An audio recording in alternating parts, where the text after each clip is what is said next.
अल्हम्दुलिल्लाह रब्बिल आलमीन वस्सलातु वस्सलामु अला सय्यिदिल मुरसलीन अम्मा बअद फ़अऊज़ु बिल्लाहि मिनश शैतानिर रजीम बिस्मिल्लाहिर रहमानिर रहीम सलातु वस्सलामु अलैका या रसूलल्लाह व अला आलिका व अस्हाबिका या हबीबल्लाह अस्सलातु वस्सलामु अलैका या नबियल्लाह व अला आलिका व अस्हाबिका या नूरल्लाह।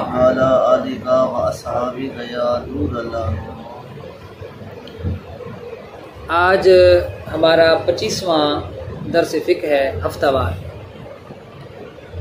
नमाज के मुस्तहब्बात और वितर के हवाले से हम कुछ मसाइल आज डिस्कस करेंगे।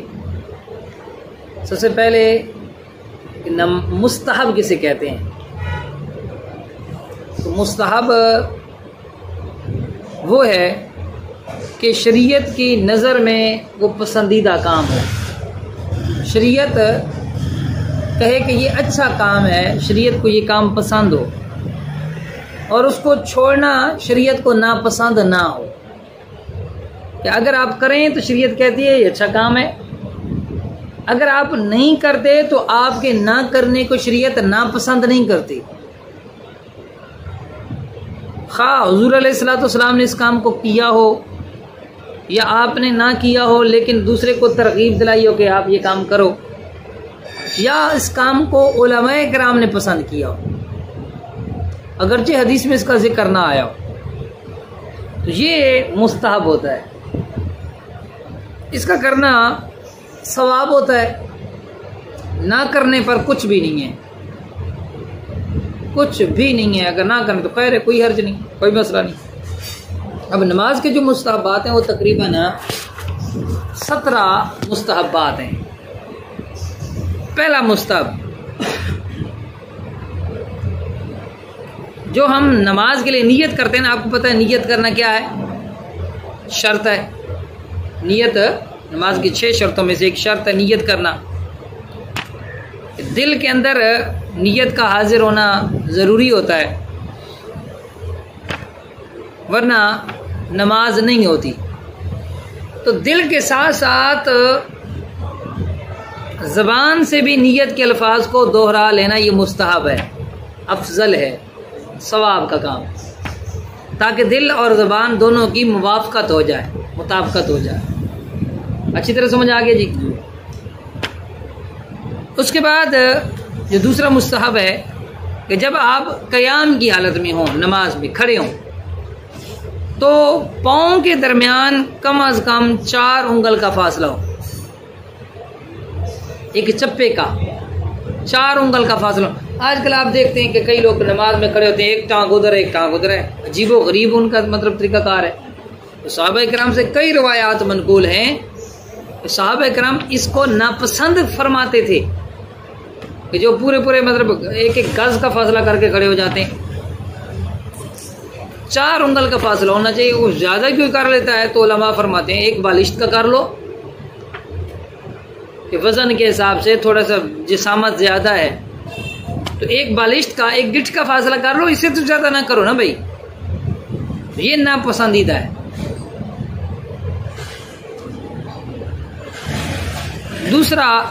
तीसरा मुस्तहब जी 4 उंगल का फासला, और ये मुस्तहब है, करे तो बेहतर है। अगर कोई चप्पे का फासला नहीं करता तो गुनाह नहीं है। इसलिए उलमा ने कहा कि अगर आपका मतलब जिसामत इस तरह की है तो आप एक बालिश्त का फासला कर लें, लेकिन बिल्कुल बेतहाशा कर लेना, तो एक टांग उधर जा रही है, एक टांग उधर जा रही है, तो ये क्या है? ये नापसंदीदा अमल है। इसको सहाबा किराम ने नापसंद किया है। काफ़ी सारी रवायात इस मौजू पर मौजूद हैं। इसके बाद नज़र के हवाले से कि नज़र नमाज में कहाँ होना चाहिए, चंद मुस्तहब्बात हैं कि जब आप खड़े हैं, चाहे आप तकबीर तहरीमा कह रहे हैं, चाहे आपने हाथ बांधे हुए हैं, चाहे रुकू से आप खड़े हुए हैं कौमा की हालत में, तो सजदे की जगह पर नज़र रखना ये मुस्तहब है। 3 मैंने पॉइंट बताया आपको। कौन से 3? जी, तकबीर तहरीमा के बाद जब हम हाथ अल्लाह अकबर कर रहे होते हैं तो कई लोग कहते हैं जी वो सामने मेहराब को देखना चाहिए, जी दीवार किबला को देखना चाहिए। नहीं भाई, आप सजदे की जगह पर देखें। जब हाथ बांध लिए फिर भी सजदे की जगह देखना है। और अगर आपने रुकू के बाद खड़े होना है, जिसे कौमा कहते हैं, समी अल्लाहु लिमन हमिदा रब्बना लकल हम्द, तो सजदे की जगह पर देखना है। ये मुस्ताहब हो गया। इसी तरह जब आप रुकू में जाते हैं तो रुकू में पाँव की पुश्त पर निगाह रखना, नज़र रखना, ये मुस्ताहब है। जब आप सजदे में जाते हैं तो नाक की तरफ निगाह रखना, नाक के बांसों की तरफ, नाक के साइडों की तरफ, नाक की तरफ देखना मुस्ताहब है। इसी तरह जब आप बैठ जाते हैं अत्तहियात में या 2 सजदों के दरमियान जलसे में, तो फिर गोद में नजर रखना, अपनी झोली की तरफ देखना, ये मुस्ताहब है। जब आप सलाम फेरते हैं सीधी जानिब, तो सीधी जानिब जब सलाम फेरेंगे तो सीधे कंधे की तरफ देखना, उल्टी तरफ सलाम फेरते हैं तो उल्टे कंधे को देखना, ये मुस्ताहब है। कई लोगों को आपने देखा होगा जब वो सलाम फेर रहे होते हैं तो सफ़ में है ना, तो पूरी सफ़ को ऐसे करके झुक कर देख रहे होते हैं। इधर पूरी सफ़ को देखेंगे वो अस्सलाम वालेकुम रहमतुल्लाह। अच्छा, कई लोग तो फिर एक पिछली सफ़ को भी देख रहे होते हैं ऐसे।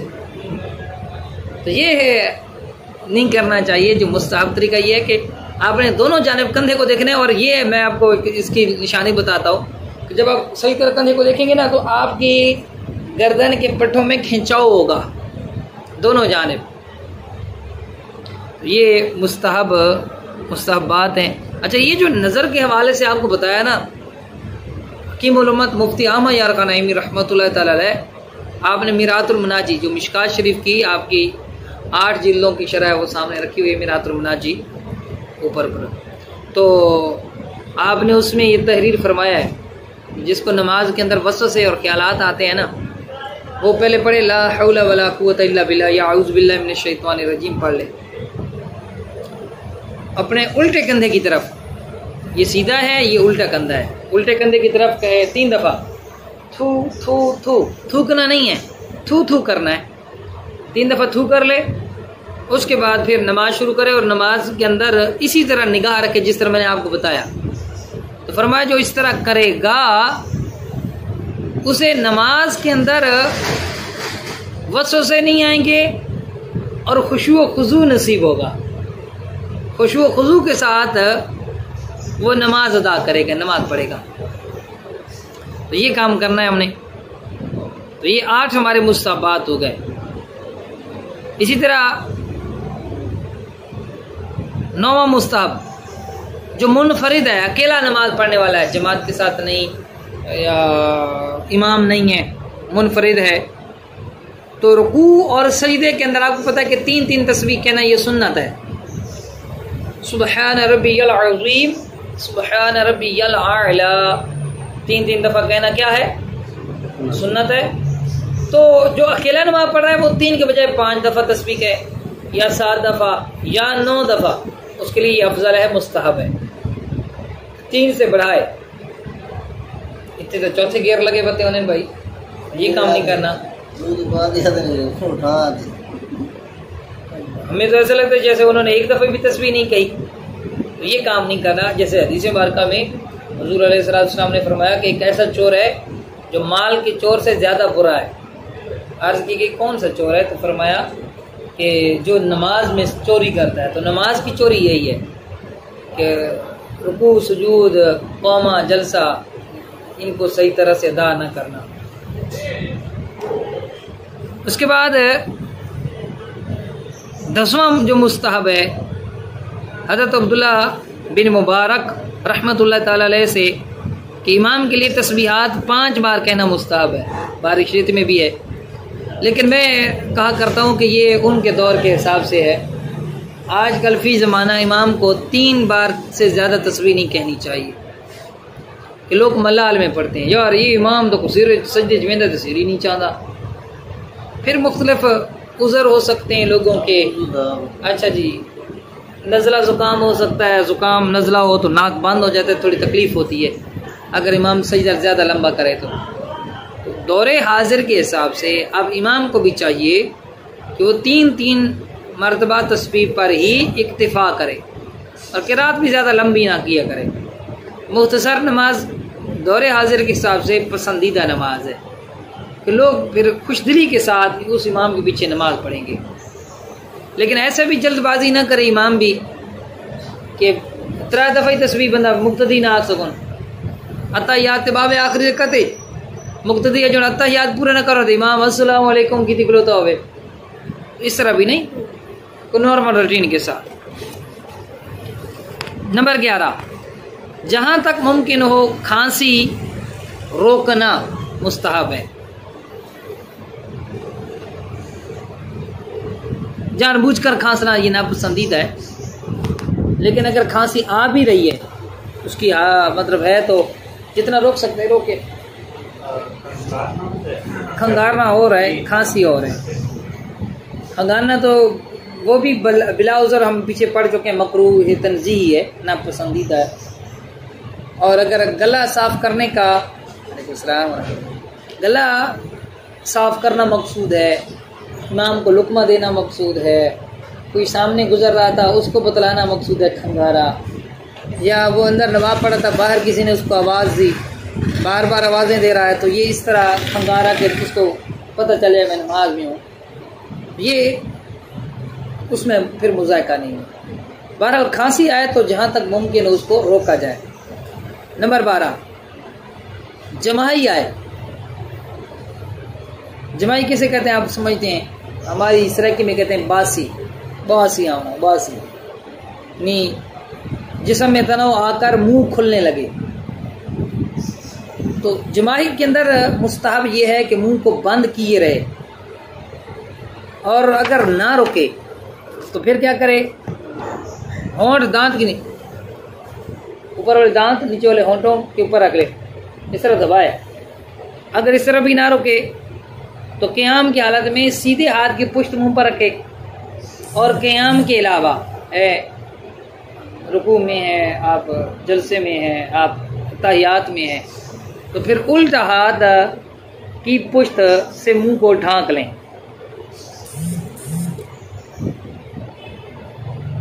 या फिर आस्तीन से ऐसा कर सकते हैं। हालत क़याम में है तो सीधे हाथ की आस्तीन से मुंह ढांप लें, और अगर क़याम के अलावा है तो उल्टे हाथ की आस्तीन से आप मुंह को ढांप लें।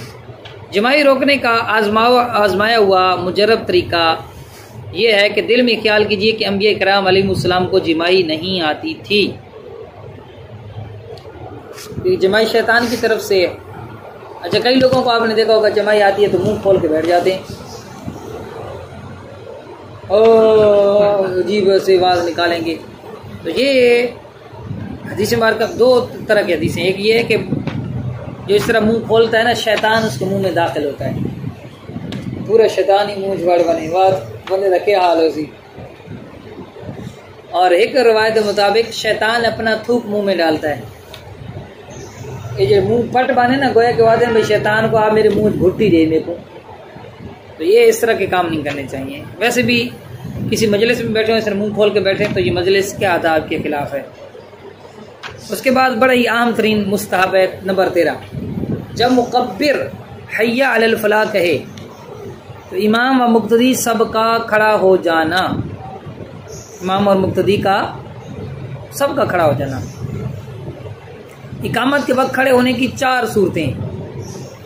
इकामत के वक्त खड़े होने की कितनी सूरतें भाई? 4 सूरतें। फतावा अलमगीरी के हवाले से बड़ा मुस्तनद फतावा है।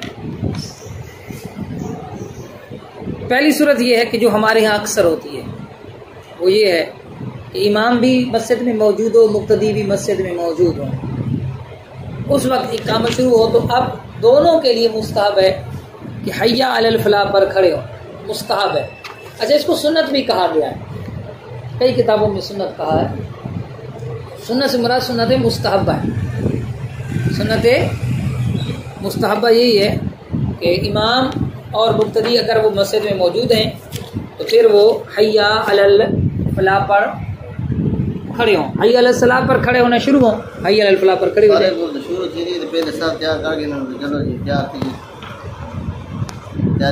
जी, और इस पर अल्लामा ज़फ़रुद्दीन बिहारी रहमतुल्लाह ताला अलैह आपका फतावा मलकुल उलमा है, और अलग से भी ये रिसाला आपका मिलता है। आपने फ़िक़्ह की 57 किताबों के हवालों से, कितने किताब का 57 किताबें भाई, 57 किताबें, उनके हवालों से साबित किया है कि इब्तिदा से ही खड़ा हो जाना इकामत के लिए इस सूरत में, इमाम भी मौजूद है, मुक्तदी भी मस्जिद में मौजूद है, खड़ा हो जाना मकरूह है, मकरूह तंज़ीही, नापसंदीदा अमल है। जो अपने आप को हनफी कहते हैं वो पता नहीं इन पर अमल क्यों नहीं करते। फ़िक़्ह की बड़ी मुस्तनद किताबों के अंदर ये मौजूद है, भाई शुरू से खड़े हो जाना मकरूह है। कई कहेंगे वो जी शुरू में इसलिए खड़े होते हैं ताकि इमाम सब दुरुस्त, भाई सब बाद में दुरुस्त हो सकती, कोई मसला नहीं, इमाम करवा सकता है। इकामत के बाद साफ दुरुस्त करवाने में कोई मुज़ायका नहीं है, ये काम बाद में हो सकता है। साफ दुरुस्त के लिए कर दें, ये खलोते होने सफ़ा बात भी उन्होंने टेढ़ियाँ होनियाँ, कंधे नाल कंधा मिलोया को नहीं होता, ये सफ़ा वाला भाना है। असल मसला अपने मसला को बचाना है। ये सारे जी देबंदी जेड़े तबलीगी वो पहले खलोने, लिहाजा असा खलोना ही खलोना। मकसद है, मकसद अगर अपने आप को हनफी कहते हैं तो अहनाफ की 57 किताबों के अंदर जब मौजूद है कि भाई पहले खड़ा होना मकरूह है, आपने पहले खड़ा नहीं होना, हय्या अलल सलाह या हय्या अलल फलाह पर खड़ा होना है। उलमा ने तत्वीक दी, दोनों तरह की रवायतें मौजूद हैं, हय्या अलल सलाह पे खड़ा होना है या हय्या अलल फलाह पे। तो फरमाए हय्या अलल सलाह पे खड़ा होना शुरू हो, हय्या अलल फलाह पे खड़े हो जाए पूरा। ठीक हो गया जी, एक सूरत हो गई। दूसरी सूरत ये है कि इमाम दौरान इकामत पीछे से आए, यानी इमाम जनाब मस्जिद दाखिल थे, इकामत टाइम देवसा का जी पढ़ो जी, उसका अब तरीकाकार क्या है कि जिस सफ़ के पास इमाम पहुंचे वो खड़ी होती जाए। 5 सफ़े थी बिलफर मस्जिद के अंदर, इमाम पीछे आया, उसने कहा इकामत कहो। जब 5वीं आखिरी सफ़ में इमाम आया तो आखिरी सफ़ खड़ी हो जाए, भले इकामत करने वाला जिधर मर्जी हो।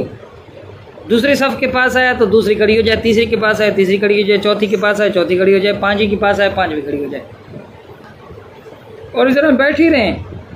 हय्या अलल फलाह पे भी अगरचे पहुंच जाए, खड़े ना हो, इमाम जब आता जाए जिस सफ़ के पास वो सफ़ खड़ी होती जाए। 2 सूरतें हो गई। तीसरी सूरत, अगर दौरान इकामत इमाम आगे से आए कि जो किबले की तरफ कोई मतलब इमाम का हुजरा है वहाँ से निकल कर आ रहा है, या वहाँ से दरवाज़ा है वहाँ से इमाम निकल कर आ रहा है, तो इमाम को देखते ही सारे मुक्तदी खड़े हो जाएं, भले वो जहाँ मर्जी हो इकामत कहने वाला। इकामत हाँ सारे खड़े थी वो ना। बुखारी शरीफ तो साबित है, हज़रत बिलाल रज़ियल्लाहु तआला अन्हु हुज़ूर अलैहिस्सलाम सामने हुजरा, अब तशरीफ गिरना नहीं है, हज़रत बिलाल रज़ियल्लाहु तआला अन्हु जिन्हें हुज़ूर अलैहिस्सलाम को दे देना भाई आंधे पहन, आप तो मतलब इकामत आखनी होती है, आप पहले इकामत शुरू कर देना। सहाबा जी ने नजर पौंदी है ना भाई हुज़ूर अलैहिस्सलाम आंधे पहन, सारे सहाबा खड़े थे नहीं, वो सुन्नत के मुताबिक ये तरीका है। फिर चौथी सूरत ये है कि ये जी 3 सूरत ना, ये 3 सूरत तो नहीं जैसे इमाम इकामत नहीं आता पिया, गैर इमाम इकामत कह रहा है, तकबीर कह रहा है। चौथी सूरत में ये कि अगर इमाम खुद इकामत कह रहा है तो फरमाया अगर इमाम ही इकामत कहे और वो मस्जिद में हो तो जब वो इकामत से फारिग हो तब सारे मुक्तदी खड़े हों,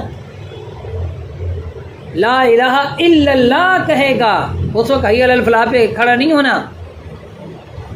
जब ला इलाहा इल्लल्लाह कहेगा तब जाकर दीगर सारे मुक्तदी खड़े हों। ये किस किताब में है? फतावा आलमगीरी है, जिल्द नंबर 1 है, सफ़ा नंबर 57 है। 500 उलमा इकराम ने इस फतावा को तरतीब दिया है। इसको फतावा हिंदिया भी कहते हैं। अब इसके अंदर तो ये सूरत बयान की गई भाई। तो ये है जनाब मुस्तहब। 14वां मुस्तहब,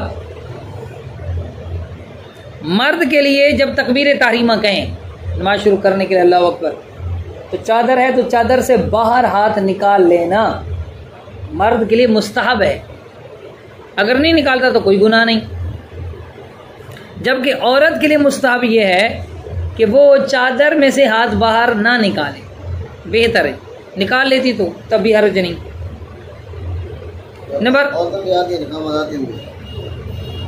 जी नहीं, और नहीं, ये तो तकबीर तहरीमा की बात हुई। नमाज शुरू करनी है ना, इकामत का मसला ख़त्म। नंबर 16, मुक्तदी का इमाम के साथ नमाज शुरू करना, ये भी मुस्तहब है। जैसे इमाम ने कहना अल्लाहु अकबर, फ़ौरन मुक्तदी भी अल्लाहु अकबर इमाम के साथ साथ शुरू कर ले। अगर थोड़ा सा दरमियान में वक्फा आ जाता है 2 3 4 सुभान अल्लाह की मिकदार, तो फिर गुनाह नहीं है। लेकिन बेहतर क्या है, अफजल क्या है कि इमाम के साथ नमाज शुरू करे। और 17वां और आखिरी जो हमारा मुस्तहब है वो ये कि सजदा ज़मीन पर बिला हाइल होना, बग़ैर किसी रुकावट के बराह रास्त, दरमियान में कोई चादर ना हो, दरमियान में कोई मसल्ला ना हो, कालीन ना हो, फ़र्श के ऊपर आपका सजदा हो, बिलखुसूस आपकी नाक और पेशानी वगैरह ये ज़मीन पर हो। जैसे अगर आप मुसल्ले पर करें तो जाए नमाज पर थोड़े आगे खड़े हो जाएं, तो घुटने आपके जाए नमाज तक रहें, और उसके बाद आपका जो पेशानी है वो ज़मीन पर मिट्टी में लग रही है, तो ये अफजल है। ये याल जी नमाज वाले मसले तो सही रहते हैं। ये मुसाफ को ये तो मुसाफ ज़मीन करना तो ना, कोई गुनाह को नहीं, कोई हर्ज को नहीं। शुरू जैसे कि मुस्तहब अमल को छोड़ना कोई नापसंदीदा भी नहीं, कोई हर्ज, कोई मुज़ायका नहीं। इमाम गज़ाली रहमतुल्लाह ताला अलैह आप इह्याउल उलूम दे विच नकल फरमाने कि हज़रत सैयदना उमर बिन अब्दुल अज़ीज़ रज़ियल्लाहु ताला अन्हु रहमतुल्लाह ताला अलैह हमेशा ज़मीन ही पर सजदा करते, यानी सजदे की जगह मुसल्ला वगैरह ना बिछाते। इसमें आजिज़ी है। और आगे देखें, मोजमुल कबीर की हदीस भी आ गई। हज़रत सैयदना वासिला बिन अस्का रज़ियल्लाहु ताला अन्हु से रवायत है, हुज़ूर सरापा नूर सल्लल्लाहु अलैहि वसल्लम का फरमाने पुरसरूर है, तुम में से कोई शख्स जब तक नमाज से फारिग ना हो जाए अपनी पेशानी की मिट्टी को साफ ना करे, क्योंकि जब तक उसकी पेशानी पर नमाज के सजदे का निशान रहता है फरिश्ते उसके लिए मग़फ़िरत की दुआ करते रहते हैं। तो दौरान नमाज पेशानी से मिट्टी छुड़ाना बेहतर नहीं है, और माज़अल्लाह तकब्बुर की नीयत से कोई छुड़ाता है तो ये तो गुनाह है। और अगर ना छुड़ाने से तकलीफ़ हो या ख्याल बटे तो छुड़ाने में हरज नहीं है। लेकिन अगर किसी को रियाकारी का खौफ हो कि मेरे अंदर रियाकारी आएगी, दिखावा आएगा, मिट्टी बती रहा है जी, तो नमाज के बाद पेशानी से मिट्टी को साफ कर ले। फतावा रज़विया शरीफ के हाशिए के अंदर है, जिल्द नंबर 1 है, सफ़ा नंबर 1006 है कि अगर रिया का ख्याल, यानी रियाकारी का ख्याल हो कि लोग टीका यानी माथे पर लगी मिट्टी देख कर नमाजी समझें और वो नहीं छुड़ादा, घूमता फिरता होता है, फिर लोगों को पता चले मैं नमाजी हूँ, तो फरमाया जब तो इसका बाकी रखना हराम होगा, क्योंकि रियाकारी आ गई। तो ये जनाब हमारे नमाज के मुस्तहब्बात हैं। आगे वितर के हवाले से चंद बातें हैं, फिर इंशाअल्लाह जो अगला हमारा दर्स होगा, दर्स नंबर 26, उसमें हम इमामत के हवाले से कुछ मसाइल हैं वो इंशाअल्लाह हम वो उसको लेंगे। वितर बिल इत्तेफाक इसकी अहनाफ के नज़दीक इसकी जो रकतें हैं वितर की वो 3 है, 1 सलाम के साथ। और वितर की नमाज वाजिब है, अगर वितर छूट जाए तो उसकी कज़ा लाजिम है। और इसी वजह है कि जब हम नमाज जो है मैयत, उसकी नमाज़ों का जब हम फ़िदिया निकालते हैं तो 5 दिन की नमाज़ों के साथ वितर की नमाज़ को भी शुमार करते हैं। वितर के मुकाबले में हम एक फ़ितराना निकालते हैं कि रोज़ाना की 6 नमाज़ें गोया की हो गई, 5 फ़र्ज़ और एक वितर। वितर की नमाज का जो वक्त है ना, ये इशा के फ़र्ज़ों के बाद शुरू होता है और तुलुए सुबह सादिक तक रहता है, सहरी का वक्त ख़त्म होने तक। इशा और वितर का वक्त एक है, लेकिन अगर किसी ने इशा के फ़र्ज़ों से पहले वितर पढ़ लिए तो नहीं होंगे। वजह क्या है? इनमें तरतीब फ़र्ज़ है कि पहले इशा हो फिर वितर हो। हाँ, अगर ऐसा हो जाता है भूल कर वितर पहले पढ़ लिए किसी ने, तो उसके वो वितर हो जाएंगे, जानबूझकर पढ़े तो नहीं होंगे। या ऐसा हुआ जैसे माशाल्लाह इमाम साहब बैठे हैं, तारिक भाई, आपने मतलब इशा के फ़र्ज़ पढ़ा लिए, कोई ऐसी बात हो गई बीच में कि फ़र्ज़ नहीं हुए, कोई नमाज को तोड़ने वाला अमल पाया गया, बाद में वितर भी पढ़ लिए। वितर के पढ़ने के बाद ख्याल आया, ओए होए हो फलां काम हुआ था यार, उससे तो नमाज टूट जाती है। तो अब ऐलान करेंगे कि भाई सिर्फ फ़र्ज़ और सुन्नतें दोबारा पढ़ लें, तो 2 रकत सुन्नत मौक़ूदा है, बाकी नमाज को दोहराने की ज़रूरत नहीं, वितरों को दोबारा पढ़ने की ज़रूरत नहीं है, वितर आपके हो गए। अब वितर कब पढ़ने चाहिए? तो जिस बंदे को ये एतमाद हो कि रात के आखिर में मैं जाग जाऊँगा, सहरी के वक्त जाग जाऊँगा तहज्जुद के लिए, तो उसके लिए बेहतर और अफजल ये है वो वितर इब्तिदा में ना पढ़े, वो रात को उसी वक्त पढ़े, सहरी के वक्त, रात के आखिरी छठे हिस्से के अंदर उसके लिए पढ़ना मुस्तहब है, अफजल है, बेहतर है। और जिसे अपने बारे में डाउट है, यार मैं समझना तो बात मेरे को तक पानी घट के उठाना पौंदा है, दुनिया जहाँ की खबर ही कौन नहीं होती, उसके लिए फिर बेहतर यही है कि वो उसी वक्त वितर पढ़ ले। बल्कि जिसे यकीन है कि मैं नहीं उठूँगा तो उसके लिए तो ज़रूरी है कि उसी वक्त पढ़े। वितर की जैसे कि मैंने बताया 3 रकतें हैं और 1 सलाम के साथ। वितर के अंदर दूसरी रकत में जो बैठते हैं कादा उल्ला जिसे कहते हैं, ये वाजिब है और ये सिर्फ अब्दु व रसूलों तक पढ़कर खड़े होना है। तीसरी रकत में किराअत के बाद तकबीर कुनूत कहना, दुआ कुनूत पढ़ने के लिए जो हम कहते हैं अल्लाहु अकबर, ये कहना वाजिब है। ये कहना क्या है? वाजिब। तकबीर कहना भी वाजिब है। फिर उसके बाद अपने कानों तक हाथ उठाना है। ये हाथ उठाना ये सुन्नत है। हाथ उठाना क्या है? पहले अपने कानों तक हाथ उठाएं, वही तरीका होगा जो तकबीर तहरीमा में हाथ उठाने का है। उंगली नॉर्मल रखनी है, हथेली करो किबले की तरफ रखना है और अंगूठे कान की लौ से इसको टच करना है। उसके बाद कहना है अल्लाहु अकबर, फिर आकर हाथ बांध लेने उसी तरह नाफ के नीचे और दुआ कुनूत पढ़नी है। अल्लाहुम्मा इन्ना नस्तईनुका व नस्तगफिरुका व नुमिनु बिका व नतवक्कलु अलैका व नुस्नी अलैकल खैर व नशकुरुका व ला नकफुरुका व नखलउ व नतरुकु मन यफजुरुक अल्लाहुम्मा इय्याका नअबुदु व लका नुसल्ली व नस्जुदु इलैका नसआ व नहफिदु व नरजू रहमतका व नख्शा अज़ाबका इन्ना अज़ाबका बिल कुफ्फार मुलहिक। अब ये दुआ कुनूत है। अगर किसी को दुआ कुनूत नहीं आती, दुआ कुनूत नहीं आती, तो वो दुआ कुनूत की जगह ये पढ़ ले अल्लाहुम्मा रब्बना आतिना फिद दुनिया हसनतन व फिल आखिरति हसनतन व क़िना अज़ाबन नार।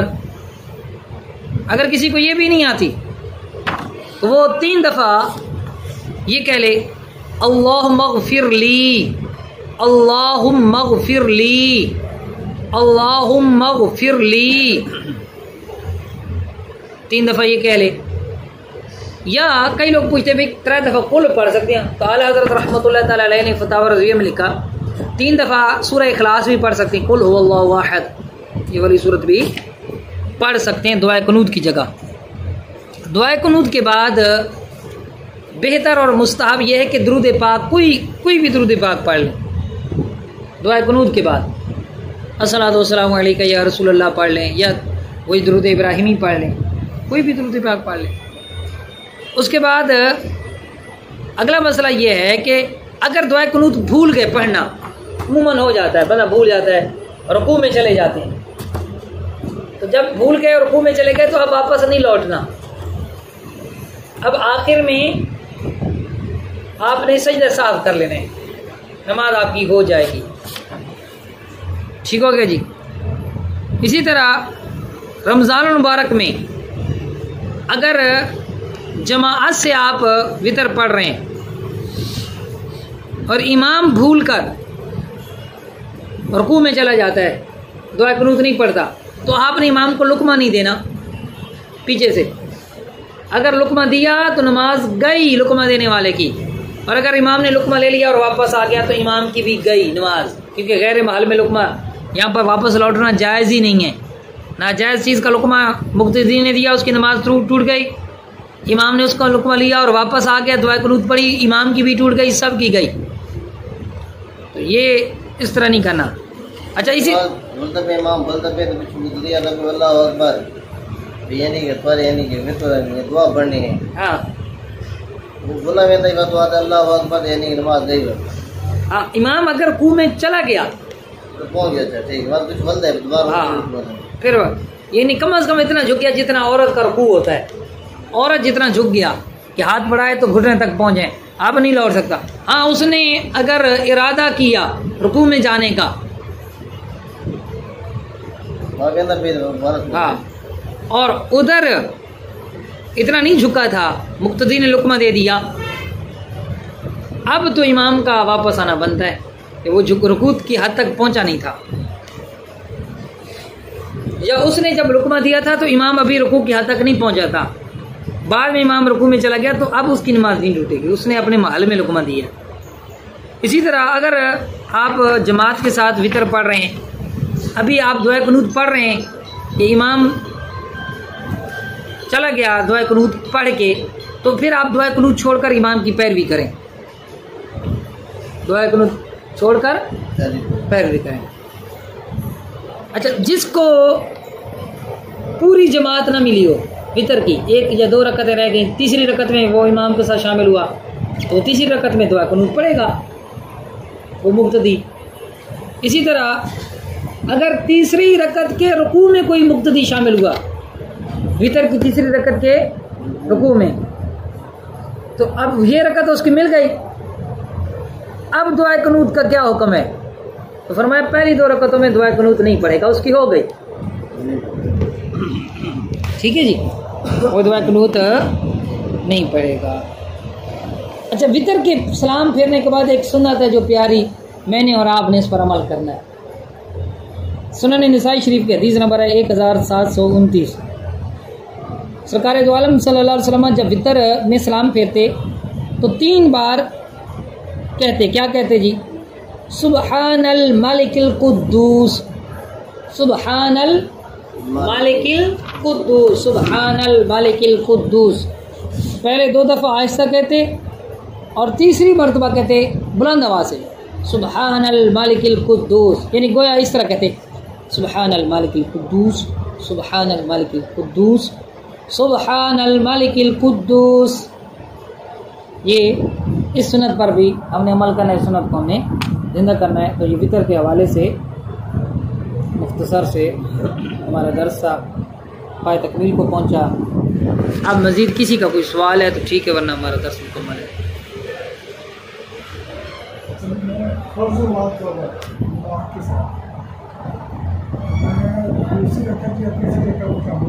ठीक है,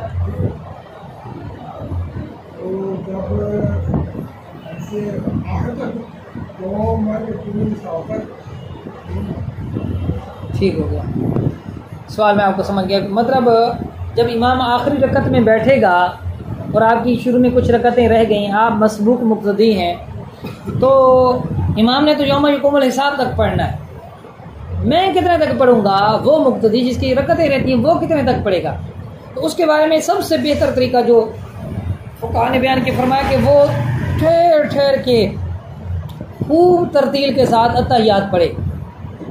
जैसे पढ़े अत्तहियातु लिल्लाहि वस्सलावातु वत्तय्यिबातु, ठहर ठहर के, ताकि ये अब्द व रसूल तक पहुँचे इस तरह, और इमाम यौम यकुमुल हिसाब तक पहुँच जाए, इमाम सलाम फिर और ये भी खड़ा हो जाए। लेकिन बिलफर्ज अगर इसने अत्तहियात आम रूटीन में पढ़ा, अभी इमाम पढ़ रहा है, सलाम नहीं फेरा और ये अब्द व रसूल कर लेता है, तो अब इसके लिए खामोश रहना भी जायज़ है, चुप हो जाए तो भी दुरुस्त है। लेकिन चुप होने से बेहतर ये है कि ये कलमा शहादत का तकरार करे, बार बार कलमा शहादत पढ़ता रहे, बार बार कलमा शहादत पढ़ता रहे, कभी इमाम सलाम फिर खड़ा हो जाए। या ये मुक्तदी जिसकी कुछ रकतें रहती हैं, ये भी दुरूद इब्राहिमी और दुआ पढ़ सकता है, यौम यकुमुल हिसाब तक ये भी पढ़ सकता है, इसमें भी कोई मुज़ायका और हरज नहीं है। शहज़ादा आला हज़रत मुफ्ती आज़म हिंद मौलाना मुस्तफ़ा रज़ा ख़ान रहमतुल्लाह ताला अलैह ने फतावा मुस्तफ़विया के अंदर इस बात को दर्ज फरमाया कि ये मसबूक मुक्तदी भी यौम यकुमुल हिसाब तक पढ़ सकता है। कोई और सवाल जी किसी का?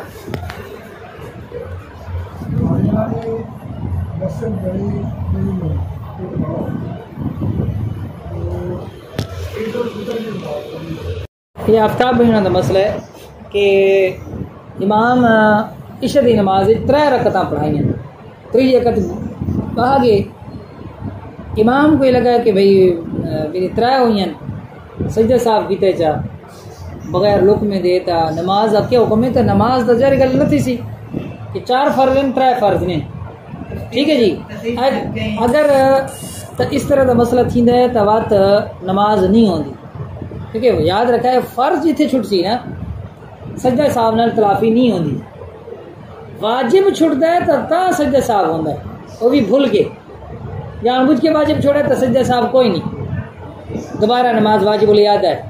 और इससे अलहमद सारे पिछले दरसा सजदा साहब जो सारा बाकायदा अलहदा दर्स मौजूद है, पूरे डिटेल देना कितने सजदा साहब करना है कितने नहीं करना। लेकिन ये भी हो सकता है कि आफ्ताब साहब को खुद इन्हें कोई शुबा होवे, कुना कुना होवे, हो सकता है। अच्छा हूँ इन्हें देने चुआ है इन्हें को लगता है कि 3 रकतां हुई और इससे मारू इमाम सजदा साहब कीता है, हो सकता है कोई और वाजिब उसको छुट्टा होवे, रकतां पूरी ना दूसरी रकत अत्तहियात बैठा हुए, अब तो बाद अब तो रसूल तो बाद वो दुरूद पाक पढ़ गया होवे, बिलफर्ज इम्कान है। तो बहरहाल इमाम ने गल करनी चाहिए कि तुसां सजदा साहब क्यों कीता है। अगर तो वो लगता है आधा है कि जी मैं 3 रकतां पढ़ाइयां तो मारू कीता है तो वह तो दसना है कि नमाज नहीं हुई, और अगर आधा नहीं जी कोई वाजिब बाकी से छुट्टा ही भूल के थे उस मारू कीता है, रकतां 4 ही हुई तो वह इन्हों का शुभ है नमाज हो गई है। का सलमान भाई का मसला है कि इमाम साहब पुकारा के अंदर इनके इमामों के साथ बड़े अजीब अजूबे पेश आए। जैसे एक इमाम ने ईद के मौके पर जनाजा पढ़ा दिया, इस तरह ये इमाम साहब सज्जे ईशा की नमाज सी, कौन सी ईशा की नमाज से इमाम साहब शायद उसकी नींद पूरी नहीं थी, सजदे में जाकर सो गया और पीछे से रुकने भी दिए गए लेकिन फिर भी वो नहीं उठ रहा। अच्छा जी, अब इमाम साहब ठीक ठाक नींद करने के बाद वो खड़ा हुआ, उसने पूरी नमाज मुकम्मल की, सजदा साहब नहीं किया, क्या हुक्म है। तो देखिए अगर नमाज में कोई सो जाता है तो इससे नमाज फासिद नहीं होती, क्योंकि उसने सजदे में सोया और सजदा फिर जब जाग के उसने पूरा सजदा किया।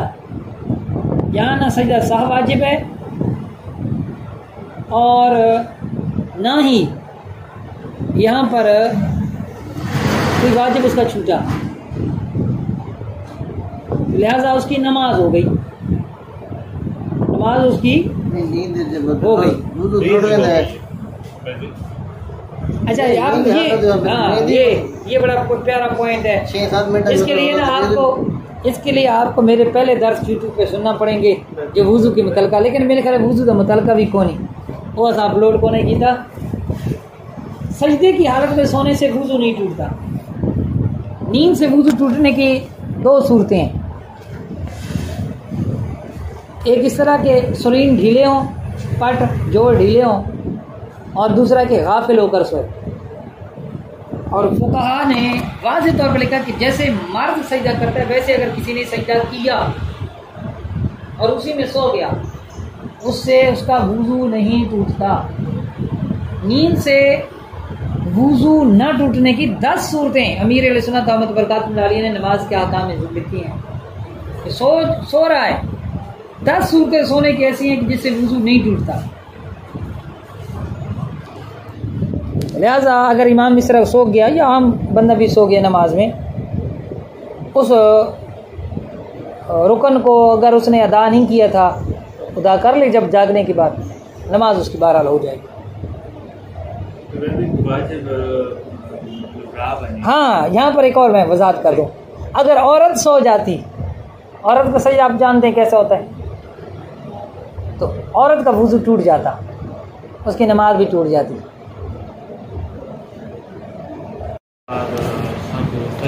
करना भूल गए,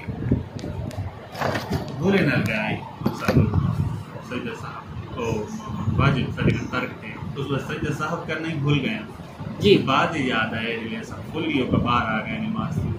हाँ, सजदा साहब का वाजिब भाई करना भूल गए, सलाम फेर छोड़े, तो अगर सलाम फेरने के बाद ऐसा काम नहीं किया जो नमाज को तोड़े और मसीह तो बाहर भी ना निकले, तो वह तो सजदा साहब कर सा चाहता है। सलाम तो नहीं फेर चुके हैं साहब, दूर सजदे कर सा चाह सजदा साहब जी ना वह अतहियात दुरूद दुआ पढ़कर सलाम फिर सा नमाज हो वैसी।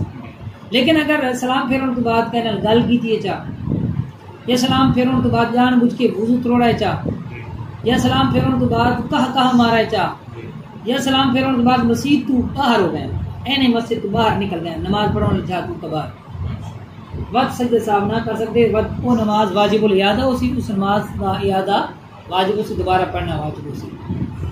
अच्छा, अगर आपने जिक्र अज़कार किया, दुआ अरबी के अंदर मांगी, तो कोई मसला नहीं, आप सजदे साहब कर सकते हैं। कलमा तैयबा का विर्द कर लिया, पृथ्वी मार बैठे हो जी,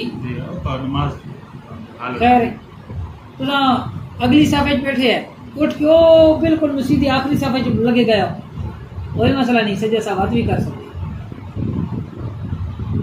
सल्लल्लाहु अलैहि हबीब सल्लल्लाहु अलैहि